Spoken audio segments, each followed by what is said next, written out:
হঠাৎ করে কমতে শুরু করেছে সোনার দাম। যে সোনা কয়েক সপ্তাহ আগেও লাগাতার বাড়ছিল, সেই সোনার দাম এখন কেন কমছে?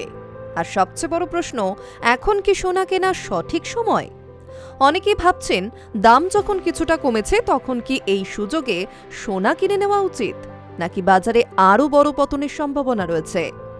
বিশেষ করে যারা বিনিয়োগের কথা ভাবছেন কিংবা সামনে বিয়ে বা বড় কোনো অনুষ্ঠানের পরিকল্পনা করছেন, তাদের জন্য এই প্রশ্ন এখন খুবই গুরুত্বপূর্ণ।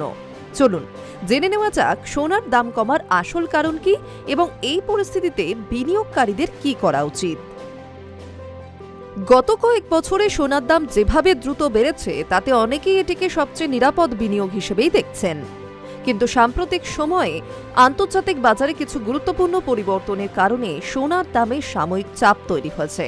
বাজার বিশ্লেষকদের মতে, মার্কিন ডলারের শক্তিশালী অবস্থান এবং সুদের হারের পরিবর্তন সোনার দামের ওপর সরাসরি প্রভাব ফেলছে। যখন ডলার শক্তিশালী হয় তখন সাধারণত সোনার দাম কিছুটা কমতে শুরু করে। এছাড়াও বিনিয়োগকারীদের মনোভাবেও পরিবর্তন দেখা যাচ্ছে। অনেক বড় বিনিয়োগকারী এখন শেয়ার বাজার বা অন্যান্য সম্পদে বিনিয়োগ বাড়াচ্ছেন, ফলে সোনার চাহিদা সাময়িকভাবে কিছুটা কমে গেছে। আন্তর্জাতিক বাজারে এই পরিবর্তনের প্রভাব সরাসরি ভারতের বাজারেও পড়ছে। তার ফলে দেশীয় বাজারে সোনার দাম কিছুটা নেমেও এসেছে। বর্তমানে বাজারে 22 ক্যারেট সোনার দাম প্রতি গ্রাম প্রায় 15,090 টাকা। অন্যদিকে গ্রাম প্রতি 18 ক্যারেট সোনার দাম প্রায় 12,390 টাকা। রূপোর দামও বেশ চড়া। 1 কেজির রূপোর দাম পৌঁছে গিয়েছে প্রায় 26,34,850 টাকায়। তবে মনে রাখতে হবে, সোনা বা রূপো কেনার সময় এই মূল্যের সঙ্গে অতিরিক্ত 3% জিএসটি যোগ হয়। এই পরিস্থিতিতে অনেকের মনে প্রশ্ন, দাম যখন কিছুটা কমেছে তখন কি এখনই সোনা কেনা উচিত?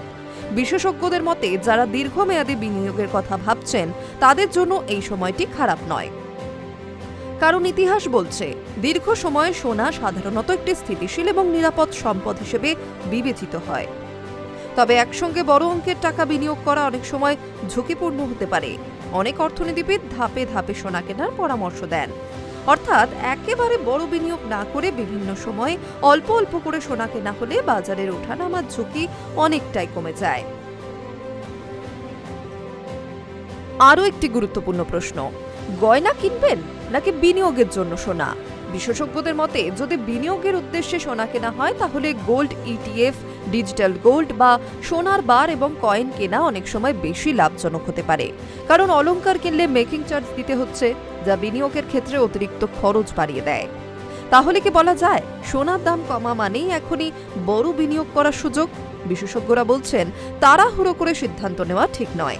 বাজার পরিস্থিতি, আন্তর্জাতিক অর্থনীতি, ডলারের মূল্য এবং সুদের হার, এই সব বিষয় সোনার দামের ওপর বড় প্রভাব ফেলে। তাই বিনিয়োগের আগে নিজের আর্থিক লক্ষ্য এবং পরিকল্পনা ভালোভাবে বুঝে নেওয়া খুবই জরুরি।